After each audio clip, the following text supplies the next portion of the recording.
Damos la bienvenida al doctor Iter Sandoval, vicepresidente del SPOC. Bienvenido, doctor Sandoval.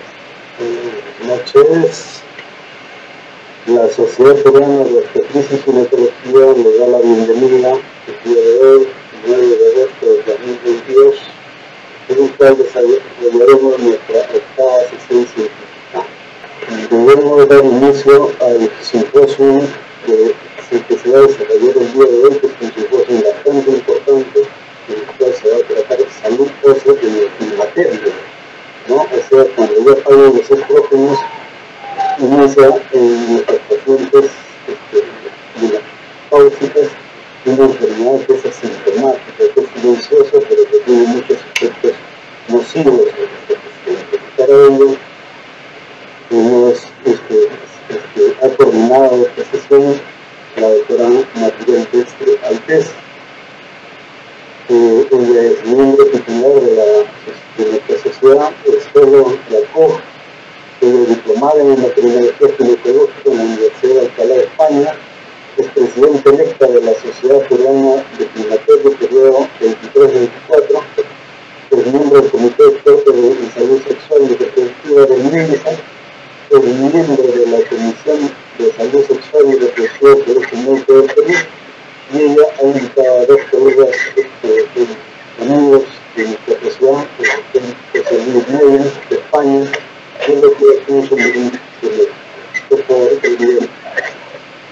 Muchísimas gracias Iter por la presentación, y tal cual lo dice, son amigos, son tops en este tema y por eso se les ha elegido.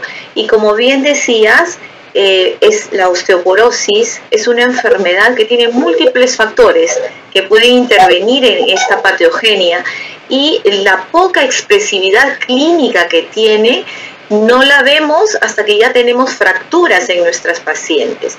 Entonces es un problema práctico en la consulta diaria a la hora de identificar a las personas que tienen riesgos.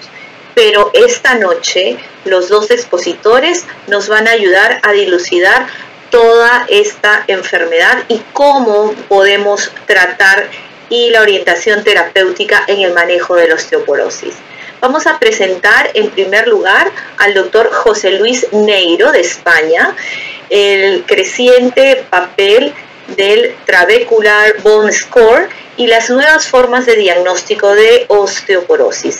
Él tiene estudios de doctorado y especialista en obstetricia y ginecología por el Hospital Universitario Cruces de Bilbao en España.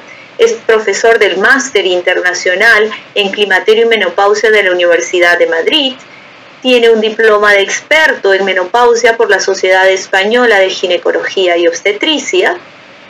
Es vicepresidente y presidente electo de la Sociedad Iberoamericana de Osteología y Metabolismo Mineral, que es el CIBO. Es delegado además para Europa de la Asociación Latinoamericana de Endocrinología Ginecológica. Con ustedes y con este tema tan importante, dejamos al doctor José Luis Neiro desde España. Adelante, doctor. Hola, ¿qué tal? ¿Cómo les va? Estoy obligado a decir buenas noches porque en este momento debe ser la madrugada para mí, la última hora de la tarde para ustedes, y es para mí una enorme satisfacción darles la bienvenida a esta octava sesión, como ha presentado el doctor Sandoval, de la Sociedad Peruana de Obstetricia y Ginecología.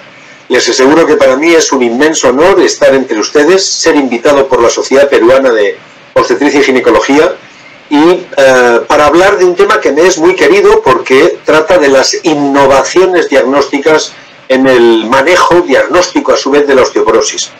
Parece que desde hace más de 25 o 30 años estamos, digamos, anclados en la densitometría ósea, y yo voy a tratar de proponerles nuevas formas alternativas de diagnóstico y nuevas ayudas diagnósticas en relación con el Trabecular Bone Score.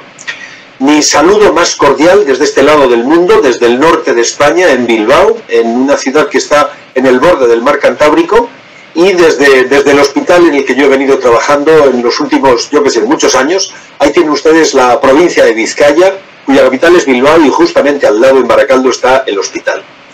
Para mí es una enorme satisfacción darles la bienvenida, y como han visto en mi currículum, presentarme como profesor del Máster Internacional de Climaterio y Menopausia, que agrupa a diferentes universidades del mundo y que tiene el beneplácito de las más importantes sociedades científicas que tienen que ver con las hormonas, el climaterio y la salud femenina de todo el mundo.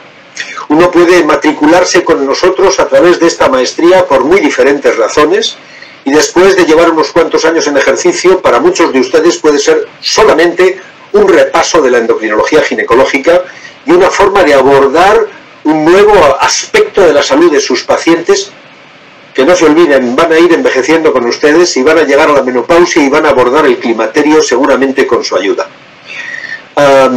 Muchos me conocen desde hace tiempo y saben que yo no me embarco en una dinámica tan importante como esta, que lleva 1500 horas lectivas y que tiene una satisfacción del 97% si no estuviera seguro de que la maestría es realmente buena.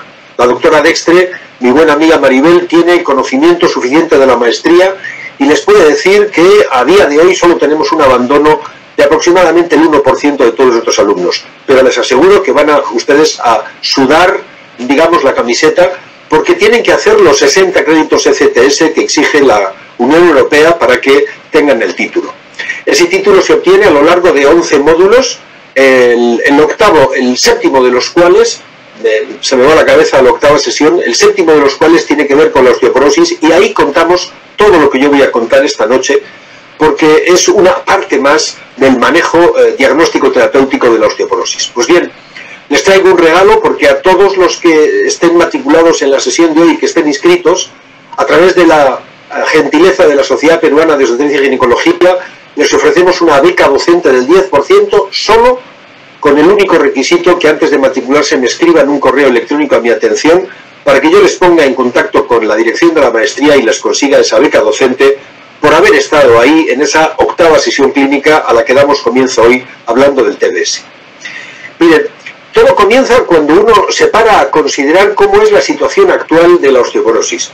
Si yo les dijera que el 50% de los pacientes que salen del hospital con un infarto de miocardio salen sin ningún tratamiento, a ustedes les parecería un auténtico escándalo. Pues miren, en el caso de la osteoporosis, ese 50% es el 58% del total de los fracturados de cadera, y en el resto de las fracturas hasta un 81% son todos aquellos pacientes que, a pesar de haber tenido ya una o más complicaciones de su osteoporosis, de su enfermedad de base, no han recibido ningún tratamiento durante el año siguiente, precisamente para evitar nuevas fracturas osteoporóticas.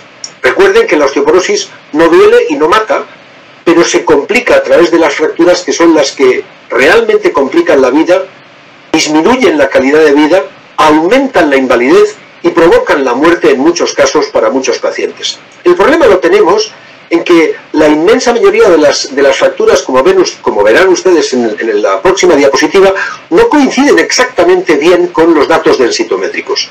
La edad y la densitometría son dos perfectos, muy buenos parámetros para predecir en qué situación se encuentra la salud ósea del paciente, pero no son coincidentes los sujetos que tienen fragilidad pero no tienen fractura.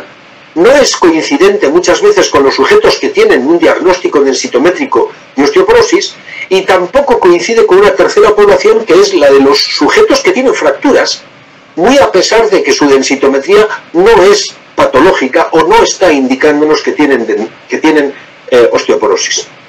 De tal manera que nos basamos fundamentalmente no solamente en la edad, sino en la absorciometría de doble absorción fotónica, que es lo que ustedes y yo conocemos comúnmente como densitometría. Tiene que tener unas determinadas condiciones que ustedes conocen bien. Para la columna lumbar, que identifica la mayoría del hueso trabecular, tienen que verse perfectamente las costillas flotantes, también tienen que verse de manera perfectamente simétrica las palas ilíacas, tienen que estar perfectamente descritos y diseñados con los calipers cada uno de los cuerpos vertebrales, el densitómetro tiene que hacer un phantom cada día, etcétera, etcétera. Para la cadera, donde miramos el hueso cortical, tiene que haber también una perfecta orientación con los pies de la paciente o del paciente en una ligera abducción, con una especie de prisma que tenemos todos los densitometristas. Y curiosamente, lo que no hace bien la densitometría es discriminar a aquellos pacientes que tienen fractura o que no tienen fractura, de tal manera que las curvas de normalidad, no diré que son coincidentes, pero son bastante aproximadas. De tal suerte que Ethel Siris nos demostró con un estudio absolutamente maravilloso que ha sido múltiples veces citado, que efectivamente en la medida en que la densitometría va descendiendo, la tasa de fracturas en el histograma de frecuencias en rosa va aumentando de manera progresiva, de tal manera que para densitometrías, ya ven ustedes, de menos 3.5, pues hay una tasa de fracturas de 40 por 1000 pacientes. Sí, cierto. Pero sin embargo, el número absoluto de fracturas, el número de personas fracturadas, es coincidente con la zona densitométrica que está en el lado de la baja masa ósea o incluso de la normalidad. Vean ustedes que entre menos 1 y menos 2,5, que estamos hablando de baja masa ósea, es donde coexisten la mayor cantidad de mujeres con fracturas. Lo que nos interesa no solo es disminuir la tasa por 1000 pacientes de pacientes fracturados, sino sobre todo el número global de pacientes, de personas fracturadas, que es lo que les agobia a los traumatólogos precisamente en las unidades de urgencias de nuestros hospitales. Fíjense que 1 de cada 3 fracturas osteoporóticas ocurren en esa zona de baja masa ósea en la que todavía no tenemos diagnóstico de osteoporosis.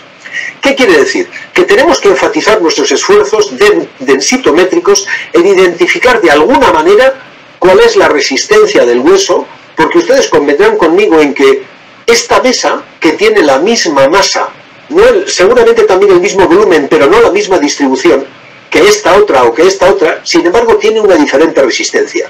Si yo me siento en esta esquina es altamente probable que me caiga, pero aquí podré cargar bastante más peso que en la primera y en la última probablemente todavía más peso que en la segunda, porque la distribución de las cargas es completamente diferente. Eso hace referencia precisamente a lo que queremos identificar con el Trabecular Bone Score. El, digamos, score del hueso trabecular nos sirve como un nuevo parámetro que está determinado por el análisis de los niveles de grises que nos dan las imágenes densitométricas que les mostré hace un instante.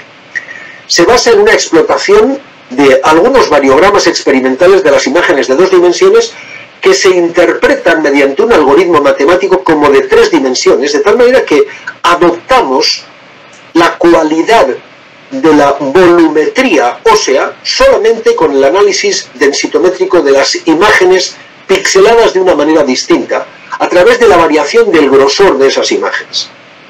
Todo esto comienza idealmente para que ustedes consigan identificar qué es exactamente lo que yo quiero decir con el razonamiento que hay cuando los expertos tratan de contar el número de árboles de una determinada zona. Se hace evidentemente con imágenes satelitales, con imágenes de satélites de información, y así hemos llegado, por ejemplo, a la conclusión de que en España hay 185 millones de olivos. ¿Habremos contado cada uno de los árboles? Probablemente eso es poco menos que imposible.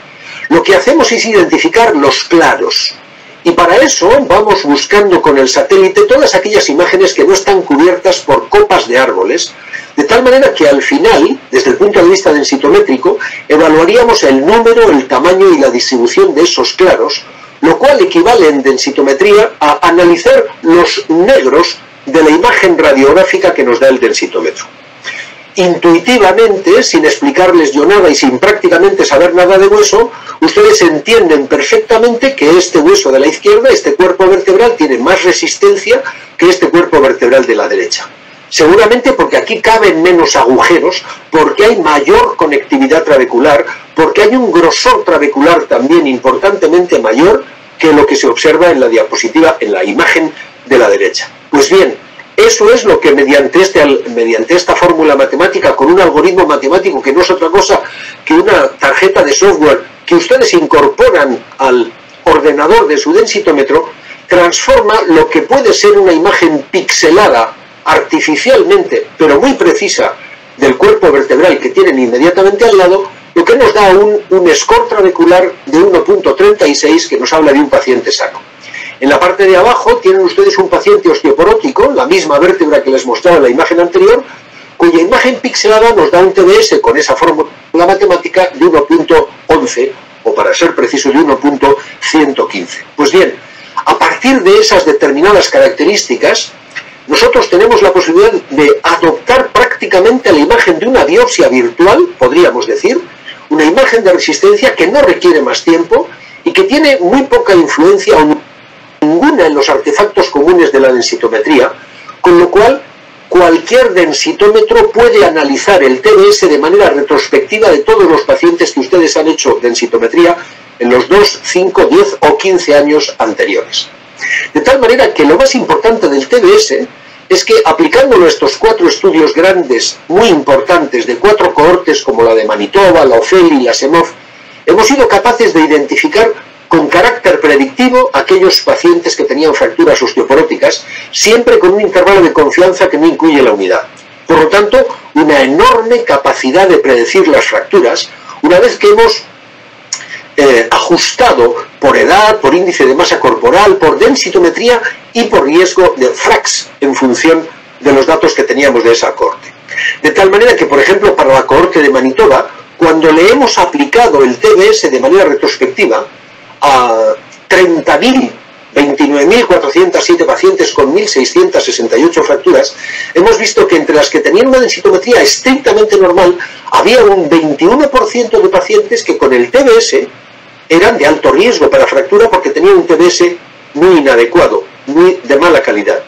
Entre los pacientes que estaban en la zona de baja masa ósea, había un 33% de esas pacientes y todavía un 12% en las de alto riesgo, en las de densitometría patológica, que eran identificadas como con un TDS normal.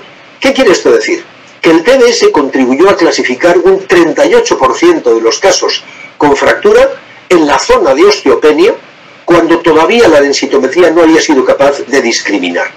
De tal manera que el TDS tiene, incluyendo la capacidad de predecir fracturas, tiene una posibilidad diagnóstica porque permite identificar a todos aquellos pacientes que han tenido fractura. Y vean ustedes que cuando se ha aplicado el TDS a estos 11 estudios, no ya 4, sino 11 distintos, en todos ellos el intervalo de confianza queda lejos de la odds ratio, de tal manera que no se incluye nunca la unidad, y eso nos predice la capacidad matemática diagnóstica de predecir que tiene el TDS por encima de la densitometría o complementando a la densitometría.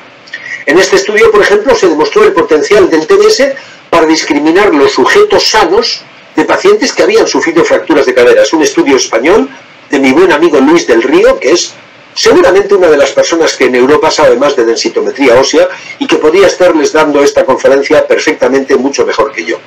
Miren, cuando la densitometría por sí sola no es suficiente porque se nos queda corta, porque queda en esa zona...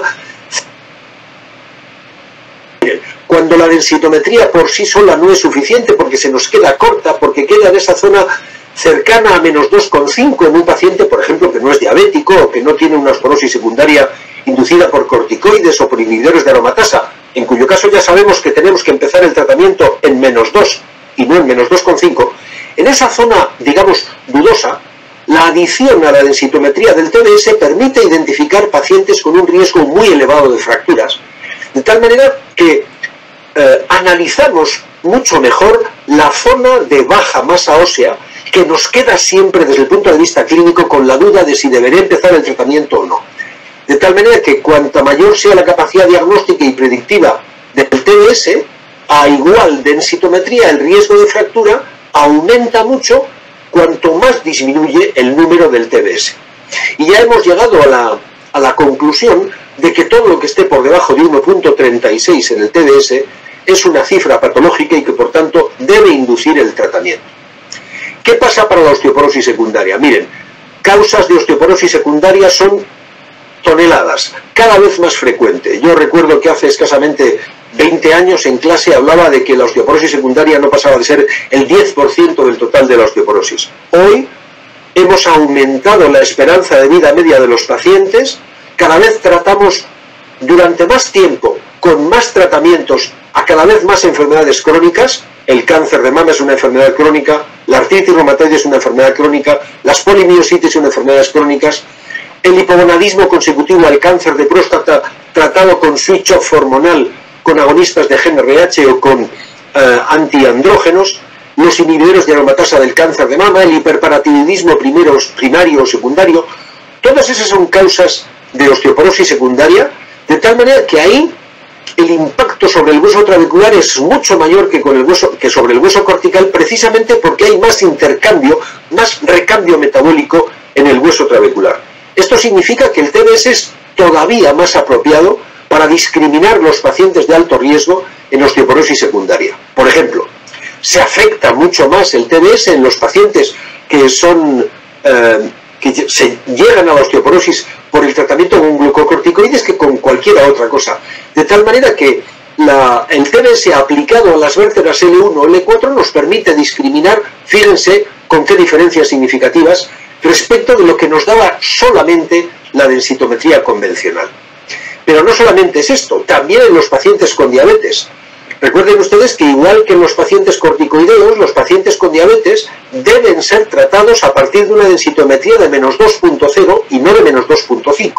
Son dos excepciones clarísimas a la norma de empezar a tratar con terapia farmacológica, como les explicará mi buen amigo el doctor Alfonso Murillo inmediatamente después, con terapias farmacológicas, insisto, antirresortivos u osteoformadores, no entraré en esa disquisición, pero no ya desde menos 2.5, sino desde menos 2.0. Pues bien, el TBS es muy sensible a la degradación esquelética que produce la diabetes mellitus, y desde ese punto de vista es capaz de predecir las fracturas osteoporóticas en estos pacientes diabéticos con mucha más calidad que si utilizáramos solamente la densitometría ósea.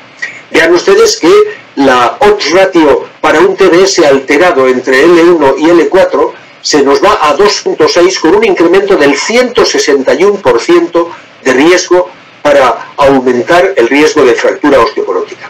Lo mismo pasa con la artritis reumatoide, por citar solamente algunos casos de osteoporosis secundaria. Este es un estudio que se hizo con 185 pacientes con artritis reumatoide que evidentemente habían recibido el tratamiento con corticoides y que estaban con inmunosupresores, y ya ven ustedes que en este caso concreto el TBS, también en columna lumbar, porque se hace sobre hueso trabecular, recuérdenlo, es el que más capacidad de discriminación tiene y identifica muy bien la calidad ósea como si estuviéramos analizando el cuello femoral solo con la densitometría.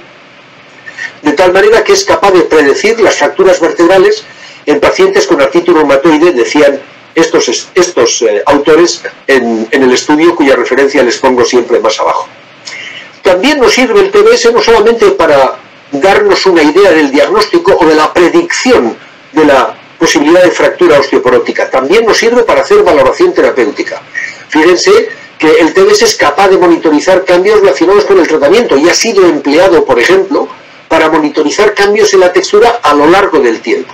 Recuerden que hasta el momento en la cohorte de Manitoba se han comparado bifosfonatos contra placebo, en el estudio de Forsteo en Suiza, teriparatida contra ibandronato, en el estudio de Protos, se llamaba en otros países, el granato de estroncio versus contra el alendronato, o bien zoledrónico contra placebo en el estudio Aclasta de Suiza, en un subestudio de Freedom denosumab contra placebo, y finalmente en el subestudio TIM en Alemania, el empleo de tamoxifeno contra exemestano, que como ustedes saben es un inhibidor de aromatasa de segunda generación que se emplea en los cánceres de mama hormonodependientes. Pues bien, el TBS también puede ser utilizado para valoración de cambios a lo largo del tratamiento. Muchas veces cuando un paciente ha recibido, estamos en la frontera del tercer año de zoledrónico, o del quinto año de alendronato, o del 10º año de denosumab, y tenemos ya la ansiedad de saber si le tenemos que cambiar el tratamiento o no, pongo entre paréntesis que la necesidad de interrumpir el tratamiento solo es para algunos bifosfonatos y no para todos los antirresortivos, dicho sea de paso, pues en estos casos podríamos valorar los cambios ocurridos durante el tratamiento en virtud de la aplicación del TBS a las densitometrías de antes del inicio del tratamiento, o a los 2 años, o a los 4, o a los 6. Ver la evolución que tiene el TBS nos puede permitir argumentarle al paciente y verlo en una gráfica si ese TBS va aumentando, esto es, va reduciendo su número, de tal manera que va mejorando la capacidad que ese hueso tiene de incrementar su resistencia. Recuerden que cuanto más alto es el valor del TBS, menor es la resistencia del hueso clavicular, y por tanto cuanto más bajo es el valor del TBS, mayor es la resistencia. Porque leemos, recuérdenlo, leemos los vanos del bosque y no las zonas ocupadas por árboles. Pues bien, Por ejemplo, para el caso de los bifosfonatos, ya se ha visto que la densitometría no es tan útil como la densitometría con TDS para hacer un análisis del seguimiento de los pacientes que están en tratamiento con TDS, y se puede incluso extrapolar esas curvas matemáticas en función del análisis de sus pendientes, incluso a 3 años, para verificar lo que probablemente le va a suceder a esos pacientes. Lo mismo sucede para el seguimiento de los pacientes que están recibiendo teriparatida, los primeros 36 aminoácidos de la molécula compleja de la paratormona, o incluso el granato de estroncio, que ya ha sido retirado del comercio. Pero fíjense que esto nos permite identificar cuál es la variación en el TBS de tratamientos, seguramente el más empleado, no diré que incorrectamente, pero sí incompletamente, como es calcio y vitamina D, o los tratamientos con alendronato, risedronato o PTH, o testosterona denosumab en diferentes circunstancias. Sea como fuere, lo que más me interesa, para dejar claro y para ir terminando, es cuál es el empleo clínico de esa herramienta. Pues bien, cuando ustedes hacen densitometría, seguramente su densitómetro les da unas curvas de normalidad y unas zonas de grave tensión en la medida en que la densitometría está por debajo de menos 2,5, y en función de la edad tienen ustedes la posibilidad de analizar un T-score con el cual van a tomar decisiones de forma ordinaria. Con TBS, e insisto, solo es una tarjeta que se introduce en el software del ordenador y que no necesita cambiar el densitómetro, sino solamente incorporar la nueva tecnología, van a ser ustedes capaces de mejorar la capacidad predictiva, sobre todo porque la edad está muy influida con el TBS, en la medida en que a partir de un determinado número de años el TBS también empieza a disminuir, también empieza a empeorar, podríamos decir, respecto de lo que pasaba con la densitometría convencional. De tal manera que yo les decía que todo lo que está por encima de 1.36 es estrictamente normal, y todo lo que está entre 1.35 y 1.2 podríamos argumentar que es una microarquitectura parcialmente degradada, para considerar que está muy degradada y que por tanto ese paciente tiene alto riesgo de fractura cuando el TBS está por debajo de 1.2. Vean ustedes que esta gradación de colores, desde el azul hasta el rojo, pasando por grados de verde y de amarillo y de naranja, trata de simular exactamente parecido a lo que se hacía con la densitometría. De tal manera que corregimos un poco en la práctica clínica convencional cuáles son las conclusiones que nos da la densitometría. De tal manera que si al principio con una densitometría convencional sin TBS, olvídense de esta parte, teníamos una no actuación y solamente considerábamos actuación terapéutica, por ejemplo en el lado derecho de la diapositiva, cuando la densitometría estaba por debajo de 2,5, cuando aplicamos el TBS ya ven ustedes que el panorama ha cambiado levemente.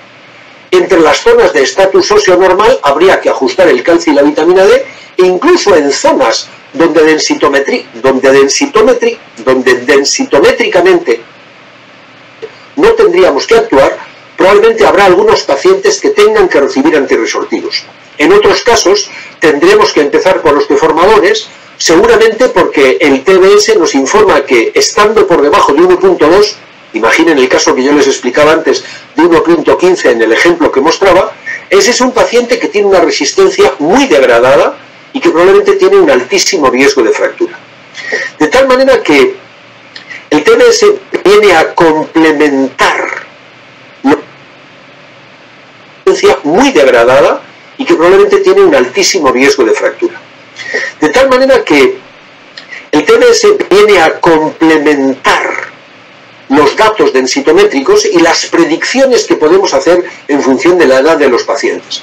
Se establece, por tanto, un perfecto nivel de riesgo, que es lo que hoy nos está diciendo toda la literatura científica internacional, que tendremos que empezar los tratamientos en función del nivel de riesgo individualizado de cada uno de nuestros pacientes. ¿Qué más hay en esas nuevas formas de diagnóstico que me pedían desde la Sociedad Peruana de Obstetricia y Ginecología? Miren, una de las primeras cosas que tendremos que hacer es hacer una evaluación semicuantitativa, que es lo que teníamos hace 20 o 20 y tantos años, desde 2009 prácticamente, en la cita original, para la evaluación de fracturas vertebrales. Ustedes saben que se considera fractura vertebral aquella pérdida de cualquiera de los 3 tramos del cuerpo vertebral que es superior al 20% de la altura global de la vértebra. Pues bien, hoy tenemos posibilidades de hacer una predicción a 10 años con datos de las nuevas imágenes diagnósticas que nos dan posibilidades de hacer nuevos estudios terapéuticos. Algunos de todos ellos los hemos descrito nosotros en el capítulo del nuevo libro que acaba de aparecer por parte de la Sociedad Española de Investigación Ósea y Metabolismo Mineral. Les invito a entrar en sellon.org, donde pueden acceder al libro y además y bajárselo perfectamente bien. Pues algunas de esas técnicas las hemos escrito el doctor Jorge Maluf y yo en el capítulo 18. Efectivamente, algunas de todas ellas todavía se utilizan en la rutina clínica, en la radiología convencional, pero otras solamente están en fase de investigación, como en la tomografía axial computerizada de alta resolución o incluso las imágenes de biopsia virtual que les decía antes. Pero tenemos algunas nuevas posibilidades diagnósticas que están perfectamente a mano y que deben en la valoración vertebral instantánea que tienen algunos densitómetros en su software. Otra de las posibilidades es que utiliza los coeficientes y grados de deformidad para ayudar en el diagnóstico de las fracturas vertebrales que a veces, por estar cercanas en la valoración vertebral instantánea que tienen algunos densitómetros en su software. Otra de las posibilidades es que utiliza los coeficientes y grados de deformidad para ayudar en el diagnóstico de las fracturas vertebrales que a veces, por estar cercanas al 20%, no tenemos perfectamente claras. Aquí no hay ninguna duda. Olvídense, por lo tanto, si disponen de esta tecnología, de la valoración semicuantitativa. Hay todavía más un análisis estructural de la cadera que nos permite una modelación en 3 dimensiones de la cadera, que nos permite ver las líneas de fuerza de transmisión del hueso cortical y que incluso nos permite hacer un análisis del grosor cortical de la zona de interés, que también nos va a permitir incluso determinar sobre qué zona está actuando un determinado fármaco más o menos sobre el hueso cortical. De tal manera que la comparación de esas imágenes en 3 dimensiones nos va a dar por tomografía computarizada cuantitativa una perfecta valoración de hasta qué CARI, que está admitido desde hace prácticamente 6 o 7 meses, pero los editores nos vienen mareando con esta gráfica así y esta gráfica así. Prácticamente 6 o 7 meses, pero los editores nos vienen mareando con esta gráfica así y esta gráfica así. Pero en cualquier caso eso nos va a permitir, por lo menos en España, estratificar el riesgo de fractura individual de manera muy personalizada. Por lo tanto, y para concluir, les diré que el Trabecular Bone Score, la TBS y la densitometría son parámetros perfectamente diferentes, pero que tienen la misma tecnología, que no necesitan incorporar más que una tarjeta de software distinto a su densitómetro y que nos permite con la misma exploración un análisis automático de zonas muy pequeñas o irregulares que no se ven afectadas por los artefactos que comúnmente nos traban la densitometría. Por lo tanto, con o sin imagen tridimensional, ambas técnicas se complementan, mejoran el pronóstico, nos permiten identificar una nueva forma de predecir el riesgo alto de fracturas, y ya les anuncio que el TBS ha sido integrado como un factor de riesgo en el nuevo FRAX Plus, que está a punto de ser publicado por la Universidad de Sheffield y que tendremos en las próximas semanas, máximo un par de meses. La utilidad clínica del TBS y de la densitometría a 3 dimensiones nos va a permitir una nueva información sin llegar a la biopsia ósea, que es lo que a todos nos gustaría para hacer análisis histomorfométricos, pero que probablemente con las nuevas imágenes va a pasar a mejor vida. Además, recuerden, TBS nos permite monitorizar los tratamientos. Y esto es muy importante, y ya concluyo y les dejo con una reflexión. Fundamentalmente porque la locura, la demencia, decía Albert Einstein, es esperar resultados distintos cuando uno se obstina en hacer siempre las mismas cosas. Tendremos que progresar, tendremos que ir avanzando también en el diagnóstico para obtener diferentes resultados con nuestros pacientes osteoporóticos. Les doy la mayor gratitud por su atención. Le agradezco terriblemente a la Sociedad Peruana de Obstetricia y Ginecología la gentileza en invitarme a esta 8ª sesión, y les recuerdo que tienen ustedes una beca docente del 10% para cursar la maestría solamente con escribirme un correo electrónico a mi atención en doctor@neiro.com. Muchísimas gracias por su atención y quedo a la espera de las preguntas que organizará en el debate la doctora Dextre, mi buena amiga Maribel. Agradecemos mucho la excelente ponencia del doctor José Luis Neiro y ahora vamos a tener al doctor Alfonso Murillo, que él nos está acompañando desde México, que nos va a hablar sobre la orientación terapéutica en el manejo de la osteoporosis. Él es experto latinoamericano de FLACIN y presidente honorario de AMEC, es director de la Clínica de Salud Postmenopáusica y Osteoporosis del Hospital Ángeles de las Lomas de la Ciudad de México.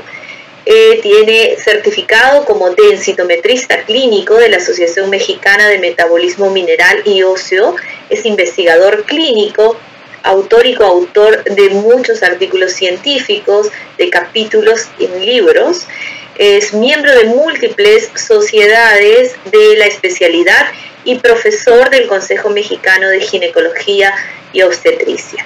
Y aparte un gran amigo. Muchísimas gracias, Alfonso. Te dejo entonces con tu ponencia. Pues muy buenas noches a todos, colegas de Perú, de la Sociedad de Obstetricia y Ginecología. Maribel, gracias por la invitación. Y con todo gusto vamos a hablar de la orientación terapéutica en el manejo de la osteoporosis. Un poquito de declaración de conflicto de interés. Mi actividad profesional en los últimos 10 años prácticamente ha sido consulta privada en el Hospital Ángeles Lomas y en el Hospital Ángeles México en la Ciudad de México, jefe del área de osteoporosis y climaterio Ángeles Lomas y en el Hospital Ángeles México en la Ciudad de México, jefe del área de osteoporosis y climaterio en el Hospital Ángeles Lomas y asesor científico del laboratorio AMBIO. Quiero mencionar que toda la información que estamos presentando está basada en evidencia y abajo están las diferentes definiciones. Entonces, en primer lugar, decir que la osteoporosis se define como un trastorno del esqueleto que se caracteriza por la disminución de la resistencia, que predispone a una persona a un mayor riesgo de fractura. La resistencia del hueso refleja principalmente la integración entre la cantidad que medimos por densidad ósea y la calidad de hueso que medimos por medio de la tomografía de alta resolución, que todavía no es un método diagnóstico común. La usamos más bien en el experimental, pero todavía no lo estamos usando en la clínica de todos los días. ¿Cómo anda la atención de la salud de osteoporosis en Perú? Según entiendo, y por supuesto que puedo estar equivocado, según la auditoría de la IOF del 2012, no está marcado la osteoporosis como una prioridad en salud. Nuestros países en desarrollo tienen mucho más atención hacia la planificación y hacia la atención de los niños, más que a las enfermedades de los adultos mayores. Entonces, la osteoporosis no está contemplada. No tenemos guías propias, internas, de tratamiento de osteoporosis, también hasta donde lo sé, y tampoco hay guía política gubernamental clara que contemple a la osteoporosis como prioridad en salud. Los costos asociados a la enfermedad son muy elevados, tanto en lo económico como en el impacto social que genera. Ya habló José Luis Neiro que hay mayor morbilidad y mayor mortalidad en nuestros pacientes con osteoporosis. Por esto se requiere de manera obligatoria un protocolo de manejo dirigido al diagnóstico oportuno y al manejo temprano de la osteoporosis. Y esta última medida impactaría todos los frentes de la enfermedad, no solamente la parte económica, la parte familiar, la parte personal, la parte social, por supuesto. Nosotros como ginecólogos tenemos una ventaja en particular. Vemos a la mujer a lo largo de su vida. Habitualmente la paciente que vemos en el consultorio, mujer joven de 45 a 55 años, que acude por presentar síndrome vasomotor, por climaterio. Cuando la interrogamos nos encontramos antecedente familiar de fractura. Cuando la interrogamos nos encontramos antecedente familiar de fractura. Luego, el hacerle una densitometría, la identificación oportuna de la baja masa ósea, nos permite identificar quiénes son las personas con alto riesgo de fractura. El climaterio es una etapa adecuada, no es la mejor sería prevenirlo desde la etapa reproductiva, pero bueno, es una etapa adecuada para la modificación de hábitos nocivos, para iniciar un programa de acondicionamiento físico y además buscar un aporte nutricional adecuado en calcio y vitamina D. En nuestros países alrededor del Ecuador tenemos deficiencias de vitamina D en alrededor del 60%, porque nos protegemos mucho del sol. Entonces, la consulta médica de rutina, la paciente que vemos una vez al año para su Papa Nicolau y revisión de los senos, puede influir de manera positiva en la adherencia terapéutica cuando determinamos que hay osteoporosis. Y el punto más importante, en estas jovencitas de 55 años de edad, es el momento adecuado para prevenir de 55 años de edad, es el momento adecuado para prevenir la primera fractura. Muy a diferencia de lo que ocurre con el paciente ortopédico. El paciente que ve el ortopedista es un paciente que habitualmente ya está fracturado. Es un adulto mayor, es un paciente frágil, con masa ósea baja y alto riesgo para nuevas fracturas. Además, entre más edad tenemos, más enfermedades concomitantes se presentan y eso limita el uso de algunos tratamientos. Nuestras pacientes están polifarmacia o polimedicadas.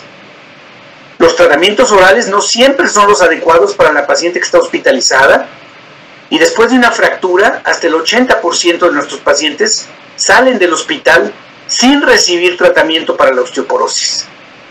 Por otra parte, la baja adherencia terapéutica resulta en una menor eficiencia con pobre satisfacción del paciente.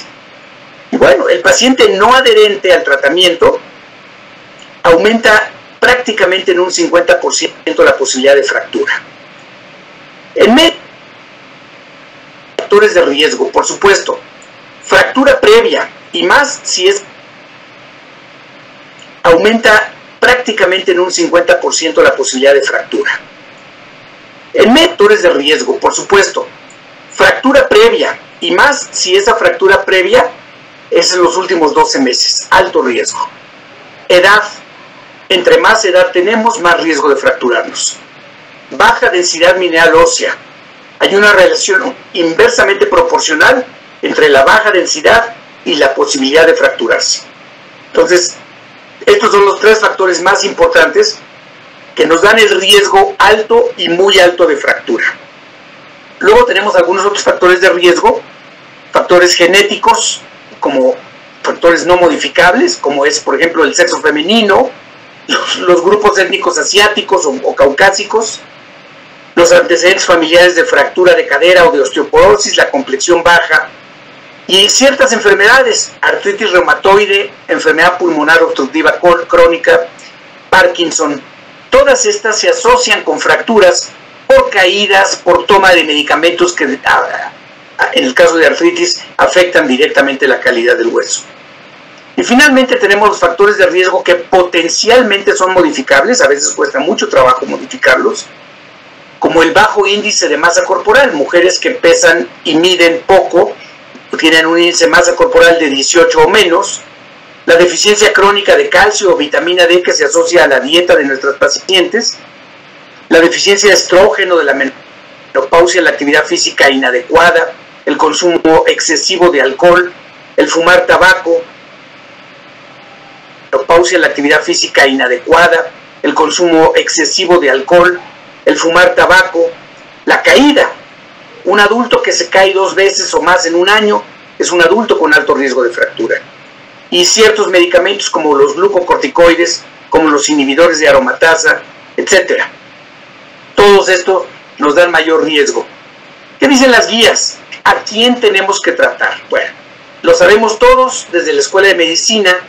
Una densidad mineral ósea de una densitometría con un T-score de menos 2.5. Hay que recordar que el T-score lo usamos en adultos de 50 años o más o mujeres posmenopáusicas de cualquier edad.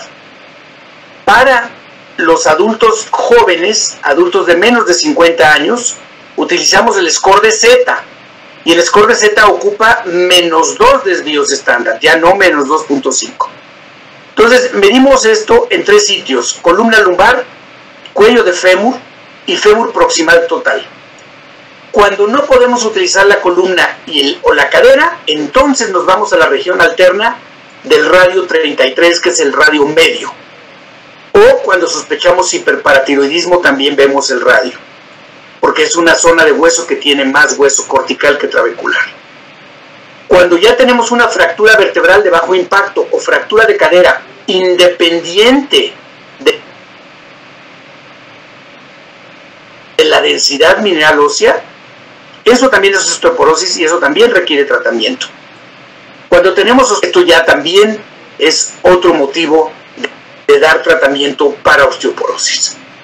Entonces aquí hacemos un mensaje a los colegas peruanos. Entonces aquí hacemos un mensaje a los colegas peruanos que actualicen o más bien generen su índice de FRAX propio para poder evaluar a su población. ¿Qué dicen las guías en cuanto a las recomendaciones no farmacológicas? Bueno, lo primero es que estas recomendaciones no farmacológicas tienen la intención de mejorar la integridad musculoesquelética, mantener la fuerza ósea y, por supuesto, prevenir fracturas. Y entonces se recomienda en todas nuestras pacientes medir niveles séricos de 25-hidroxivitamina D al inicio de la exploración de nuestras pacientes. Y tenemos que tener niveles por arriba de 30 nanogramos de 25-hidroxivitamina D. En pacientes que tienen una vitamina D normal, entre 30 y 100, suplementar con 1000 a 2000 unidades diarias de vitamina D3, de colecalciferol. Sin embargo, para los pacientes que no llegan a 30, o que tienen obesidad, o síndrome de malabsorción, o cirugía bariátrica, y los adultos mayores de 70 años, es muy probable que necesitemos dosis mayores, 4000 unidades diarias, 5000 unidades diarias. Necesitamos dosis mayores, 4000 unidades diarias, 5000 unidades diarias, 10.000 unidades, 100.000 quincenales, 100.000 semanales, dependiendo de cada caso en particular. Hay que mantener una ingesta adecuada de calcio y preferentemente la recomendación es a través del calcio de la dieta, de los lácteos. 2 o 3 raciones de lácteos al día. Se recomienda la proteína natural del lácteo, no los suplementos como leche de almendra, leche de soya, leche de coco. Entonces hay que irnos preferentemente por los lácteos. Y en el adulto que no puede consumir lácteos, entonces carbonato de calcio o citrato de calcio hasta completar 1200 miligramos por día. Habitualmente con carbonato de calcio una tableta de 600 o de 500 es suficiente al día, pero con citrato de calcio, que se absorbe el 30% de la dosis, hay que dar 2 tabletas al día. Acondicionamiento físico con ejercicios de peso y de balance, 0 tabaco, reducir el alcohol a un máximo con ejercicios de peso y de balance, 0 tabaco, reducir el alcohol a un máximo de 2 raciones máximo al día y por supuesto reducir el riesgo de caídas o de fracturas. La mayor parte de los tratamientos que nosotros los ginecólogos usamos son antirresortivos que trabajan sobre el hueso de remodelado, SERMs, bifosfonatos o denosumab. Pero tenemos algunos tratamientos para formar hueso nuevo, para formadores como teriparatida y avaloparatida. Los dos dan un efecto formador de hueso sobre el hueso que se destruye, sobre el hueso viejo. Y ya más recientemente, en mi país apenas acaba de llegar, tenemos romosozumab, un formador de hueso que no solamente aumenta el hueso de remodelado, sino que también aumenta el hueso de modelado, pero tiene un segundo efecto, que es un efecto sino que también aumenta el hueso de modelado, pero tiene un segundo efecto, que es un efecto antirresortivo. Entonces tiene un mecanismo de acción dual que nos facilita la ganancia de la masa ósea. Bien, las guías dicen que podemos prevenir fracturas vertebrales con alendronato, calcitonina, denosumab, ivandronato, raloxifeno, risedronato, teriparatida, zoledrónico y romosozumab. Entonces, prácticamente todos los medicamentos que utilizamos para osteoporosis, todos tienen eficacia en reducción de fracturas vertebrales. Pero cuando nos vamos al 80% de las fracturas por fragilidad son fracturas no vertebrales, la lista se hace más pequeña. Alendronato, denosumab, risedronato, teriparatida, zoledrónico y romosozumab tienen eficacia en reducir fracturas no vertebrales. Y dentro de las fracturas no vertebrales, las fracturas más graves son las fracturas de cadera. Y entonces ahí tenemos todavía una lista más pequeña con alendronato, denosumab, risedronato, zoledrónico y romosozumab. Entonces, si vamos a dar tratamiento y mi paciente tiene alto riesgo de fractura vertebral, puedo utilizar cualquiera de esta lista, pero si tiene riesgo de fractura no vertebral y particularmente de fractura de cadera, pues tendré que utilizar algunos de los diferentes productos que tienen eficacia en prevención de fractura de cadera. Vamos a hablar un poco sobre cómo estratificamos, porque no solamente hay que hacer el diagnóstico, hay que identificar el grado de riesgo, y entonces las podemos estratificar en 4 niveles. Bajo riesgo, la paciente que no tiene fractura, que tiene un T-score entre -1 o menos, pero que su FRAX es menor a 20 para fractura mayor o menor a 3% para fractura de cadera. Pero que su FRAX es menor a 20 para fractura mayor o menor a 3% para fractura de cadera. Esa es la paciente de bajo riesgo a la que va a recibir terapia de reemplazo menopáusico o raloxifeno. La reevaluamos cada 2 a 4 años, dependiendo cada paciente en particular. Pero si ocurre una fractura o vemos pérdida de la masa ósea en la densitometría, tendremos que hacer una transición a un tratamiento activo. La paciente con un riesgo medio o moderado es aquella mujer posmenopáusica que tiene un T-score de -2.5 o menos, o sea, o más hacia abajo, o tiene un T vertebral sino el área vertebral. También podemos utilizar ivandronato o raloxifeno, recordando que ivandronato y raloxifeno no tienen eficacia en prevenir fracturas extravertebrales ni en fracturas de cadera. Aquí ya revaloramos cada 1 a 3 años, dependiendo cada caso en particular. Que ivandronato y raloxifeno no tienen eficacia en prevenir fracturas extravertebrales ni en fracturas de cadera.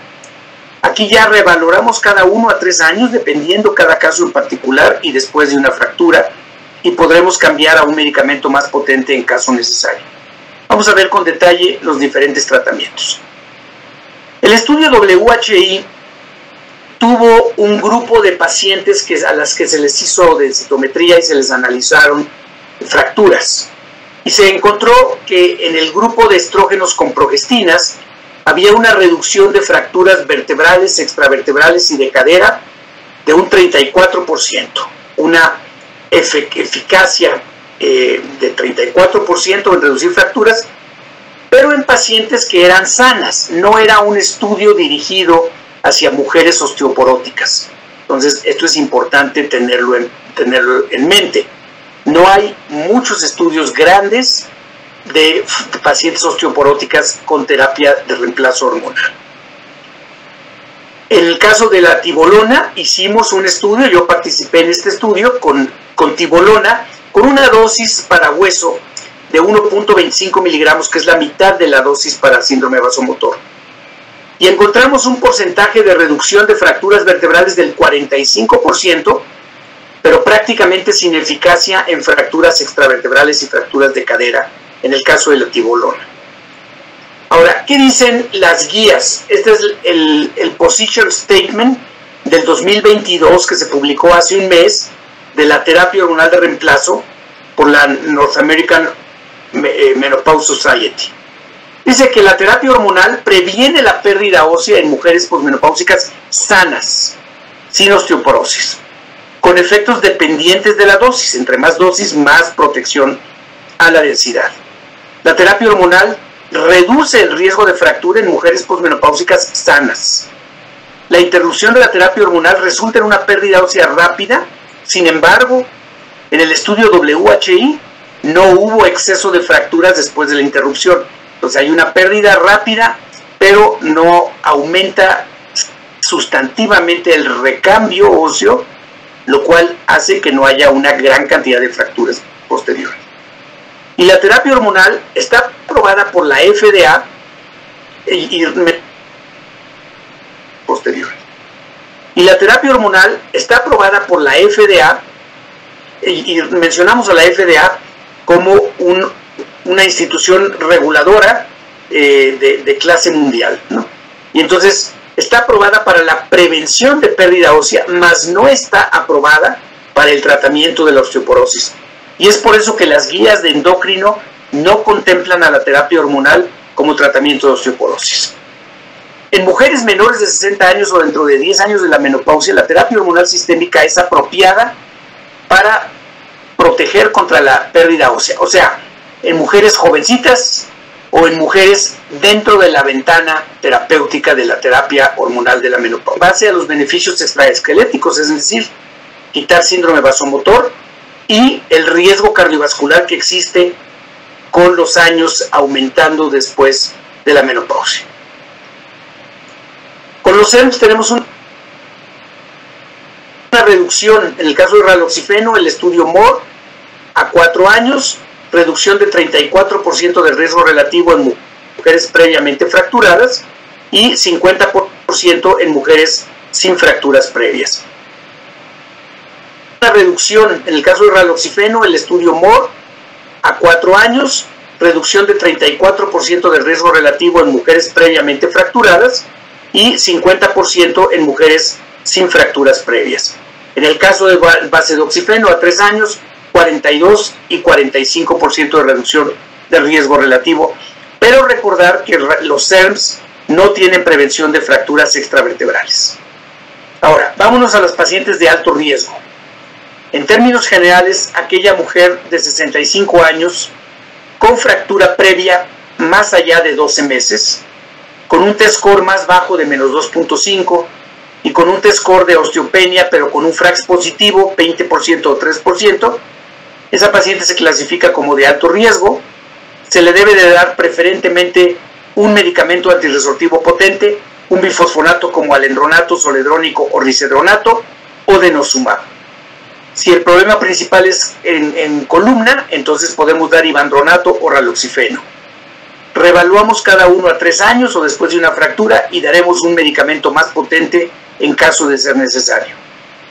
Y finalmente, el riesgo más alto, lo que se llama muy alto riesgo de fractura o fractura inminente, aquellas pacientes que tienen una fractura en los últimos 12 meses o fracturas múltiples por fragilidad, o se fracturan mientras toman tratamiento para osteoporosis, o están tomando un medicamento que afecte directamente al hueso, como la cortisona, o los análogos de GnRH, o los inhibidores de aromatasa, o que tengan un T-score muy bajo, con menos 3 desvíos estándar, o un FRAX de 30 para fractura mayor, o un FRAX de 4.5 para fractura de cadera.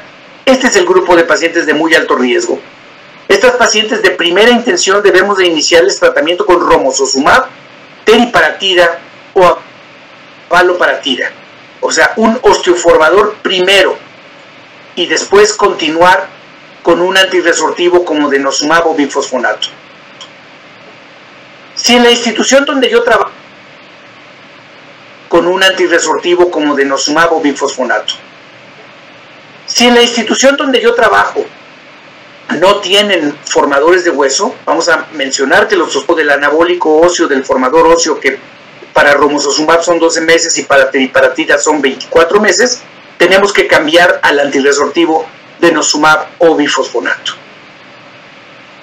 Alendronato funciona con una reducción de fracturas radiográficas en un 47% en fracturas vertebrales y fracturas clínicas en un 55%. Cuando nos vamos a la reducción de fracturas de cadera, se reducen en un 51% al cabo de 3 años de tratamiento. Todos estos estudios fueron hechos con la dosis diaria de 5 miligramos de alendronato. Todas las pacientes que entraron en este grupo tenían fracturas vertebrales preexistentes, todas eran de alto riesgo. Ahora, que recordar que esa dosis diaria de 5 miligramos daba muchos efectos gastrointestinales y es por eso que actualmente utilizamos la dosis de 70 miligramos semanales, una vez a la semana, en el caso del alendronato. Risedronato, utilizamos la mitad de la dosis, utilizamos 5 miligramos diarios en vez de 10 miligramos como hacíamos con alendronato, y entonces fracturas vertebrales nos reduce en un 41%, extravertebrales en un 40% y fractura de cadera en un 30%. Pudiéramos hablar que es un poco menos potente que alendronato, sin embargo, esperábamos que tuviera menos efectos secundarios, a la hora de la hora fueron iguales. Ivandronato, 62% de reducción de fracturas vertebrales, pero no hay reducción de fracturas extravertebrales ni de fractura de cadera. Es importante tener vertebrales ni de fractura de cadera.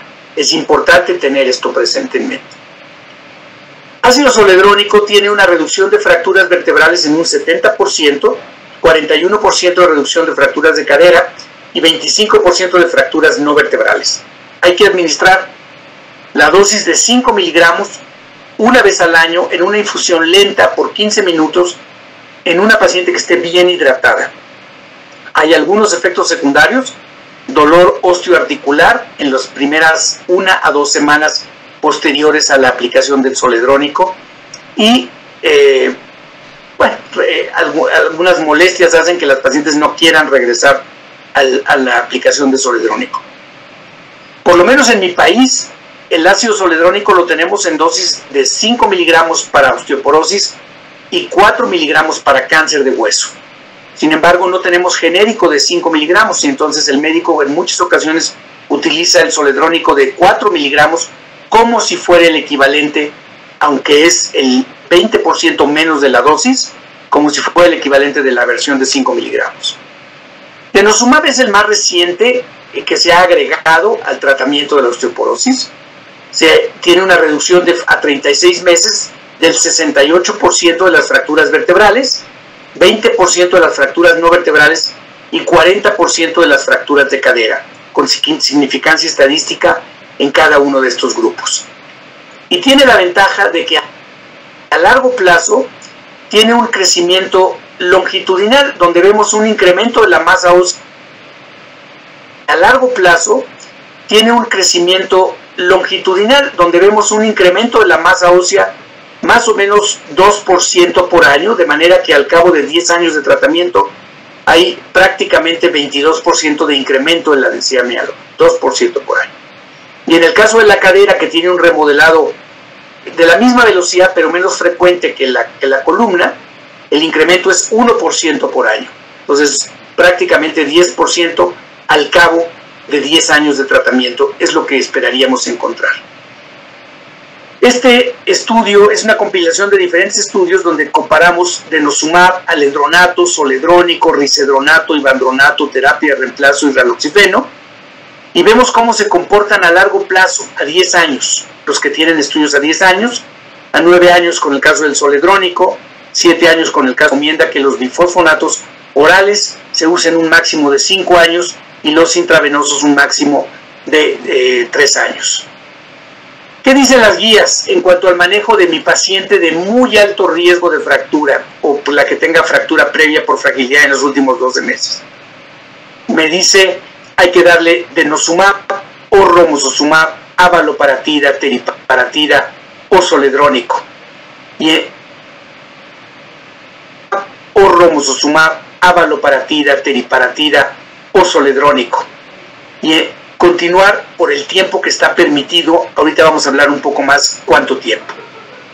La teriparatida, que es la fracción 1,34 de la hormona paratiroidea, reduce fracturas vertebrales en un 65% al cabo de 18 meses y en un 53% fracturas extravertebrales, pero la teriparatida no tiene efecto preventivo en fracturas de cadera. La abaloparatida funciona muy similar a la teriparatida, con un 45% de reducción de fracturas clínicas, esto es todas las fracturas que se detectan en la consulta, contra un prácticamente 30% de teriparatida de reducción de fracturas y que estadísticamente en ambos grupos son diferentes contra placebo. En el caso de romosozumab, y después de un año de romosozumab, 24 meses de denosumab, tenemos una reducción de fracturas vertebrales del 66%, de fracturas no vertebrales del 21% y de fracturas de cadera prácticamente del 41% a lo largo de 36 meses de un tratamiento secuencial, donde la secuencia indica primero el formador de hueso y después el antirresortivo. Esa es la recomendación en secuencias. Cuando damos formador de hueso y después el antirresortivo. Esa es la recomendación en secuencias. Cuando damos primero un antirresortivo como denosumab y después un formador de hueso, resulta que la respuesta es menor todavía porque se encuentra dormido el mecanismo de remodelado óseo. Bien, estrategias a largo plazo. Modificar hábitos nocivos y calcio y vitamina D. Si mi paciente está categorizada en bajo riesgo de fractura, terapia hormonal o raloxifeno. Si mi paciente tiene un riesgo moderado o alto de fractura, le doy bifosfonatos orales o intravenosos o denosumab. En el caso de denosumab, en este momento tenemos publicados hasta 10 años de tratamiento. En el caso de los bifosfonatos, 3 a 5 años de tratamiento y cada vez más en desuso el descanso terapéutico. Si la paciente es de bajo riesgo, se puede dar un descanso terapéutico. Si la paciente es de alto riesgo, no debe de darse descanso terapéutico y se reinicia al cabo de un año o dos el tratamiento hasta llegar al objetivo. ¿Cuál es el objetivo? Es que la cadera llegue a menos 1.5. En el caso de la paciente con muy alto riesgo de fractura, teriparatida, avaloparatida o romosozumab, y posteriormente de este empuje que damos a la masa ósea, nos vamos a un antirresortivo como alendronato, como zoledrónico o como denosumab, y nos vamos hasta llegar al objetivo terapéutico de que llegue a menos 2 o a menos 1.5 o a menos 1 desvíos estándar en la cadera. 2 o a menos 1.5 o a menos 1 desvíos estándar en la cadera. 2 diapositivas más. ¿Qué es falla terapéutica? 2 o más fracturas por fragilidad en cualquiera de los huesos que contemplamos como fracturas por fragilidad. O la pérdida significativa de la densidad mineral ósea, 5% o más, en 2 densitometrías seriadas de columna o 4% o más en 2 densitometrías seriadas en fémur. O que los marcadores bioquímicos de remodelado de secundaria y la pobre adherencia terapéutica son los factores de riesgo más observados en la falla terapéutica, y esto hay que tenerlo muy presente. Concluyo, 2 páginas de conclusiones. Se recomiendan suplementos de calcio y vitamina D en aquellas pacientes que tienen déficit a pesar de la dieta y que tienen riesgo de fractura por fragilidad para prevenir la pérdida de masa ósea. En osteoporosis, o sea, en pacientes ya no sanas, en pacientes que ya tienen osteoporosis, cuando el aporte del calcio en la dieta es insuficiente o los niveles de 25-hidroxi son inferiores a 30, se recomiendan 1.300 miligramos de calcio diario y 1.000 a 2.000 unidades diarias de colecalciferol. El calcio preferentemente a través de los lácteos con 2 a 3 raciones al día y en caso necesario. El calcio preferentemente a través de los lácteos con 2 a 3 raciones al día y en caso necesario suplementos de carbonato o citrato. Ejercicio multicomponente con una intensidad, impacto, resistencia progresiva, equilibrio, movilidad y funcional. Es importante que nuestro paciente se mueva para prevenir fracturas. Considerar los diferentes efectos de los diferentes desenlaces, como el número de caídas o el número de fracturas que tenga nuestro paciente. Todo esto, el ejercicio multicomponente siempre deberá ser integral e individualizado, y 30 minutos diarios de ejercicio es lo mínimo indispensable. Desde el punto de vista de tratamiento farmacológico, se evalúa el riesgo de fractura para iniciar el tratamiento, se estratifica el grado de riesgo para dar tratamiento. El manejo es a largo plazo, prácticamente de por vida. Pacientes con bajo riesgo de fractura por fragilidad, terapia hormonal de la menopausia o SERMs. En riesgo medio o alto, bifosfonatos orales o intravenosos o denosumab. Y en pacientes con muy alto riesgo, una terapia secuencial con formadores, seguida de antirresortivos potentes que serían bifosfonatos o denosumab. Y con esto termino. Agradezco a ustedes el privilegio de su atención y quedamos disponibles para cualquier duda o comentario que puedan tener. Muchas gracias. Gracias a ti. Gracias, el doctor Neiro. Ahí lo tenemos también. Muchísimas gracias. Sé que es de madrugada por allá. Gracias por acompañarnos. Y vamos ahora a las preguntas. A ver, aquí hay una pregunta de nuestra audiencia que dice: ¿la vitamina D se puede usar como profilaxis para evitar fracturas? ¿O a qué grupo de pacientes está mejor indicado? ¿Y cuál serían las dosis y el tiempo a administrar? Cualquiera de los dos puede responder. Bueno, en términos generales, y recientemente hubo una publicación que nos habla de que el paciente sano no tiene beneficio de recibir vitamina D. Es el paciente deficitario. Pero diferentes estudios epidemiológicos en América Latina nos hablan de 60% de déficit de vitamina D. Entonces, la mayor parte de nuestras pacientes tienen un déficit de vitamina D. Y si nuestra paciente ya tiene osteopenia u osteoporosis, esa paciente ya no es una paciente sana. Entonces, esa paciente tiene una indicación de que se le dé por lo menos 1.000 a 2.000 unidades diarias de de que se le dé por lo menos 1.000 a 2.000 unidades diarias de colecalciferol. También hay ergocalciferol y otras formas de vitamina D activas. Pero en términos generales, esto es lo que recetamos. Nosotros no tenemos algunas formas activas de vitamina D, pero tenemos colecalciferol y ergocalciferol disponible para nuestras pacientes. Y entonces hay que fijarnos, el paciente obeso secuestra vitamina D en su grasa. El paciente de cirugía bariátrica o con síndrome de mala absorción no absorbe suficiente vitamina D, y el paciente de 70 años o más también es un adulto que necesita mayor cantidad de vitamina D, y vigilar y cuidar su exposición al sol para que esa vitamina D en la piel se active a una forma activa que nos va a ayudar a mantener la masa ósea y a disminuir la paratormona por dentro de los niveles normales. Ok, gracias. Y hay otra pregunta aquí, dice: ¿los antirresortivos pueden ser usados como preventivos para evitar fracturas en un futuro en pacientes menopáusicas? Y si es así, ¿cuál es el más recomendado, dosis y tiempo a administrar? No, yo quisiera mencionar que los antirresortivos no son preventivos, son tratamiento para pacientes que ya tienen riesgo de fractura. Entonces, la recomendación es para pacientes de bajo riesgo, la terapia menopáusica, y si está indicada, por supuesto.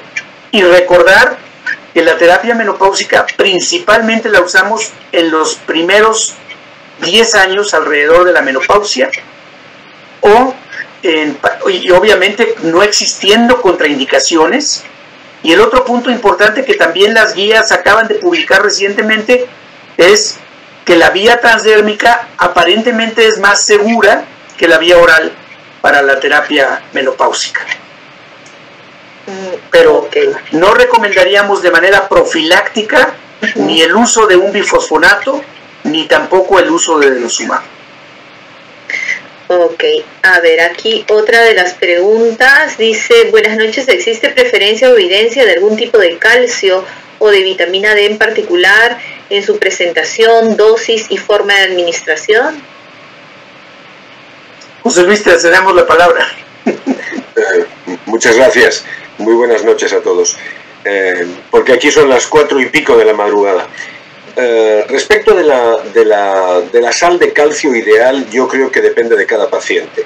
Lo explicaba muy bien el doctor Murillo en su presentación. El calcio ideal, sin ninguna duda, es el calcio dietético, el que viene con los lácteos, fundamentalmente con los lácteos, porque por unidad de volumen o por unidad de peso son los alimentos lácteos, leche, yogures, quesos frescos, cuajadas los que más calcio elemental tienen y los que tienen un calcio más bioabsorbible, mucho más fácilmente asimilable por parte del organismo.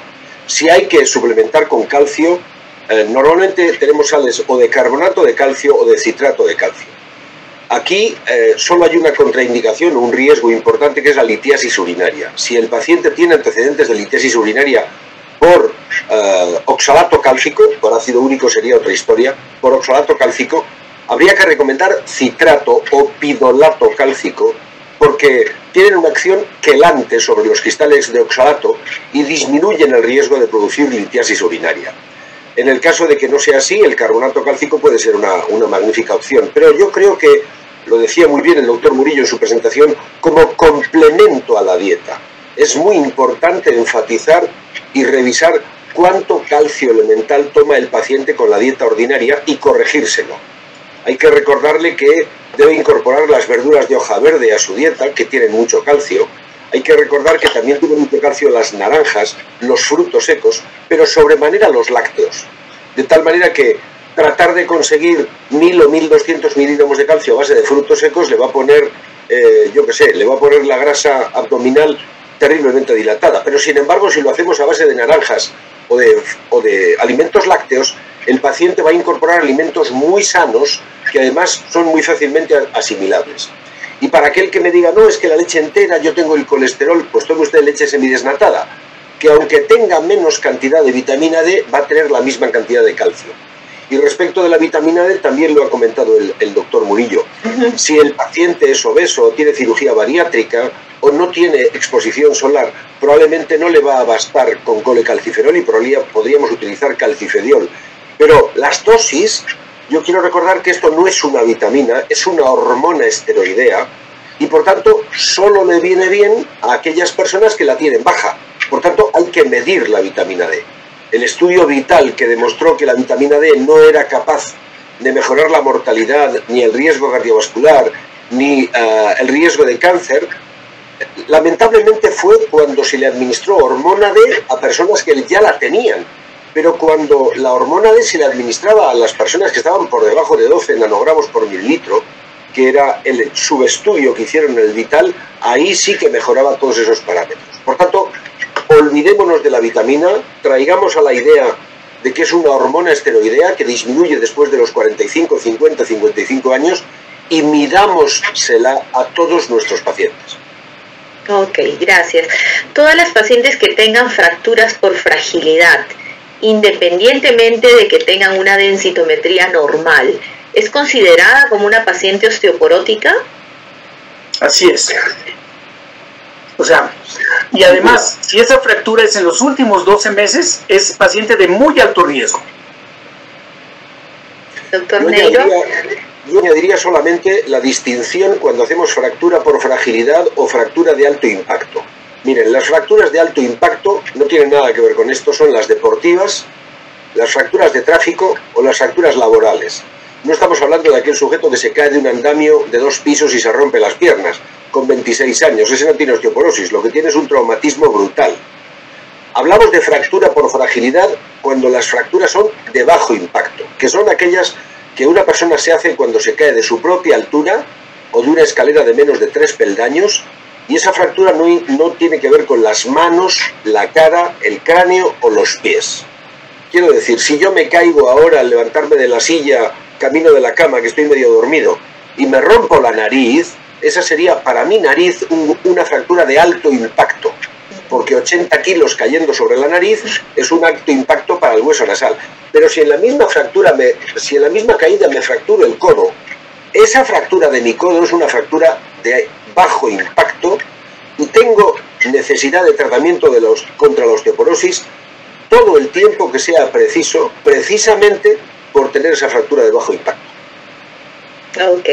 Una paciente mujer, 57 años, que pesa 50 kilos, mide 1,50 m, es de ascendencia china, consume muchas verduras, muchos vegetales. Su fecha de última regla fue a los 50 años, no usa terapia hormonal de la menopausia y en la densitometría tenemos valores de osteopenia. ¿Cuál sería el manejo en esta paciente? doctor Neiro. Yo sin ninguna duda le buscaría las vueltas para justificar el tratamiento con un SERM. Si no tiene síndrome vasomotor, si la señora duerme bien, seguramente va a aceptar perfectamente bien tratamiento, por ejemplo, con raloxifeno. Esa sería una buena opción, a pesar de que habría que valorar el resto de los factores de riesgo. Si estamos en valores de osteopenia, probablemente con -1 yo no le pondría ningún tratamiento más que ajustaría su calcio y vitamina D, como indicaba muy bien el doctor Murillo en su conferencia, por cierto, magnífica, Poncho. Si por el contrario la señora ya no está en -1, sino en -2,4, que sigue siendo baja masa ósea, ahí ya me preocuparía más y empezaría con un tratamiento farmacológico activo tipo SERM, evidentemente ajustando calcio y vitamina D. Por tanto, cuando hablamos de baja masa ósea en paciente no fracturada, 57 años con menopausia a los 50, sin síndrome vasomotor, habría que evaluar muy concretamente el resto de los factores de riesgo, porque pesa menos de 56 kilos, es de ascendencia china, y aunque tenga una ingesta de calcio adecuada, habría que medir la vitamina D, reajustarlo todo bien y decidir, por ejemplo, un SERM, que podría ser una opción magnífica si estuviera entre -2 y -2,5, como les decía. Y que se mueva, que haga ejercicio. Correcto. Otra pregunta más de un caso clínico que aquí nos ponen en el chat. Dice, paciente de 32 años con diagnóstico de macroprolactinoma, hipogonadismo hipogonadotrófico, amenorrea secundaria, tiene osteoporosis severa, hipotiroidismo, un macroprolactinoma, hipogonadismo, hipotiroidismo, y es una paciente joven, pero que ya tiene osteoporosis por todo el tratamiento que recibe la enfermedad. Y es una paciente joven, pero que ya tiene osteoporosis por todo el tratamiento que recibe la enfermedad de fondo. Yo no tengo duda, esa es una paciente que está en amenorrea secundaria, probablemente de origen hipotálamo hipofisario por disfunción hipotálamo hipofisaria, porque ha dicho que es un hipogonadismo hipogonadotropo, o sea que dependiendo de que la señora quisiera tener hijos o no fuera ese el problema, el tratamiento es completamente distinto. Si quisiera tener hijos, tendríamos que ir a inductores de la ovulación con empleo de gonadotrofinas o incluso con una bomba de infusión de GnRH en pulsos. Pero bueno, este sería un tratamiento reproductivo. Si la señora no tiene como objetivo la reproducción, entonces no tengo ninguna duda, ninguna. Terapia hormonal, fundamentalmente de manera secuenciada con progesterona natural micronizada, con estrógenos, por ejemplo, transdérmicos o vía oral, a elegir por parte de la paciente, ajustando con ella, y además de manera secuenciada para que haga hemorragias por deprivación, porque tiene 32 años y es extraordinariamente joven. Podríamos decir que estaríamos ante un caso, yo creo que maltratado, de insuficiencia ovárica prematura. Habría que descartar, entre otras cosas, que no tenga una endocrinopatía múltiple autoinmune, porque curiosamente ha hecho ya un hipotiroidismo con 32 años y está en amenorrea de origen probablemente hipotalámico. Habría que descartar una endocrinopatía múltiple autoinmune. Sea como fuere, el tratamiento es el mismo. Hay que reponer terapia con estrógenos. Y además hay que hacerlo durante por lo menos 18 o 20 años de manera continuada, con evaluaciones al principio trimestrales, luego anuales, pero sin ninguna duda. Fundamentalmente porque aquí no cuentan los años. Aquí cuenta cuando hemos hecho el diagnóstico. Y si con 32 años ya tiene consecuencias del hipogonadismo, como por ejemplo la osteoporosis, más a mi favor para indicarle un tratamiento hormonal sobre la marcha, ajustando perfectamente la ingesta de calcio dietético para llevarle a 1000 miligramos al día, porque está en terapia hormonal, y ajustando los niveles de vitamina D, siempre tendiendo que la PTH esté por debajo de 60 y la vitamina D, la 25-hidroxivitamina D, por encima de 30 o idealmente por encima de 40 nanogramos por mililitro. Ese sería mi planteamiento terapéutico y espero que el doctor Murillo esté de acuerdo o lo podamos debatir. No, estoy de acuerdo, pero desde el punto de vista de osteoporosis, esta persona tiene una osteoporosis de origen secundario, de causa secundaria. Y mientras eso no se corrija, no vamos a corregir la osteoporosis. Entonces, es importante darle su reemplazo hormonal, de acuerdo. Hay que tratar ese microadenoma que tiene, que ya está recibiendo cabergolina, pero va a requerir un tratamiento para osteoporosis aparte. Y puede ser que la terapia sustitutiva puede ser que no sea suficiente, porque el incremento de la masa ósea es modesto y la tasa de reducción de fracturas, no hay suficiente información en este tipo de pacientes, pero también es modesta. Adelante, Luis. Efectivamente, no hay, digamos, suficientes ensayos clínicos que demuestren que la terapia hormonal en pacientes con insuficiencia ovárica primaria, en este caso todavía el diagnóstico está equilicolo, no hay suficiente información de cuál es el seguimiento a largo plazo. Pero tenemos bastantes cosas a favor. Primero, hay un metaanálisis de unos chinos, de nombre impronunciable, pero bueno, el primer autor es Zhu, que demostraron que la terapia hormonal reduce todas las fracturas vertebrales y las fracturas de cadera. Terapia hormonal de la menopausia. Además, en ese mismo metaanálisis demostraron que la reducción de fracturas era muy similar entre las pacientes que iniciaron la terapia más allá de los 60 años o antes de los 60 años. Muy similar entre las pacientes que iniciaron la terapia más allá de los 60 años o antes de los 60 años. Evidentemente no estaban pensando en insuficiencia ovárica primaria, como en este caso. En ese mismo estudio demostraron que la terapia hormonal reducía significativamente las fracturas, ya fuere que utilizaran estrógenos conjugados o terapia con estradiol, todavía más cuando se utilizaban estrógenos naturales que cuando se utilizaban estrógenos conjugados. Por tanto, de momento, lo que podemos decir de la terapia hormonal son los datos del WAI, que los ha presentado muy bien el doctor Murillo, con 34% de reducción del riesgo relativo en todas las fracturas, dato positivo, y en segundo lugar los metaanálisis de los chinos, que confirman la idea de que la terapia hormonal no solamente mantiene la masa ósea, sino que son capaces de reducir el riesgo de fracturas. De todas las maneras, a esta paciente a la que vamos a tener por 18 o 20 años en tratamiento, al menos, no le vamos a dejar esos 18 o 20 sin revisar.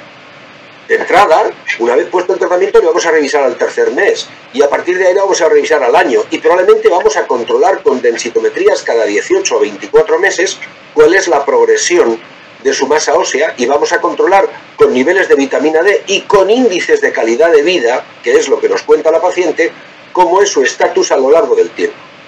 Yo creo que ahí, en mi opinión, probablemente, y esto es hacer futuribles y para predicciones normalmente nos equivocamos mucho, pero probablemente la terapia hormonal con el calcio, la vitamina D y la gimnasia de actividad con ejercicio de fuerza le va a ser perfectamente suficiente a lo largo del tiempo. Gracias. El Trabecular Bone Score, ¿cada cuánto le haces el seguimiento? Ya una paciente que está en tratamiento, ¿cada cuánto se debe de solicitar esta excelente herramienta para seguimiento y diagnóstico? Exactamente las mismas veces que hagamos densitometría. En los ensayos clínicos las densitometrías se han hecho normalmente cada 6 o cada 12 meses. En clínica yo creo que no debe ser así. La densitometría, excepto en pacientes de muy alto riesgo, que tengamos condiciones muy especiales, y ahora me referiré a ellos, la densitometría tiene que hacerse como seguimiento a los 18 o 24 meses idealmente. Si yo tengo en mi densitómetro la tarjeta del TBS incorporada, de ordinario cuando me hagan la densitometría me van a hacer TBS también. Yo lo puedo solicitar, pero de ordinario el sujeto que tiene en su densitómetro, el centro que tiene en su densitómetro el TBS, cada vez que hace densitometría aporta el dato del TBS. Y esto puede ser la norma cada 18 o 24 meses idealmente. Hablaba antes de unos pacientes especiales. Los pacientes especiales que yo llamo son aquellos que están por debajo de menos 4.0. De estos pacientes no tenemos ninguna información de ningún ensayo clínico. Fundamentalmente porque por razones éticas, ningún paciente que tenía por debajo de menos 4 fue aceptado en ningún ensayo clínico de terapia con cualquier antirresortivo o con cualquier osteoformador.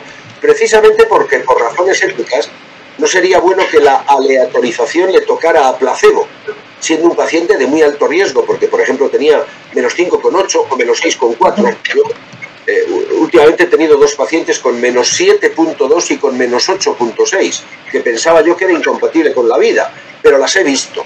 Y venían una en silla de ruedas, otra caminando. ¿Qué quiere esto decir? Que esas pacientes no tenemos evidencia suficiente en la literatura y por tanto el seguimiento no tiene por qué ser a los 24 meses, sino probablemente más a los 12 meses. El asunto con esas pacientes es que tendremos que estar muy atentos para ganar masa ósea de manera inmediata, y eso se hace con osteoformadores.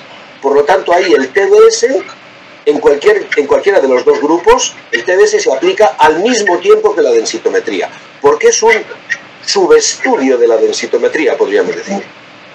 Correcto. Aquí hay una reflexión que hace uno de nuestros miembros. Dice que el TDS, ¿por qué no entra a salud pública? Esto hace que sea inadecuada la evaluación completa de pacientes de alto riesgo. Entonces, por ende, si no entra a salud pública, esta paciente va a tener más complicaciones y mucho más gasto finalmente, ¿no? ¿Qué opinas? Pues yo lo veo exactamente así. Lo que pasa es que tendríamos... Finalmente, ¿no? ¿Qué opinas? Pues yo lo veo exactamente así. Lo que pasa es que tendríamos que convencer a la ministra de Sanidad española, al ministro de Sanidad del Perú, al secretario de Salud de México.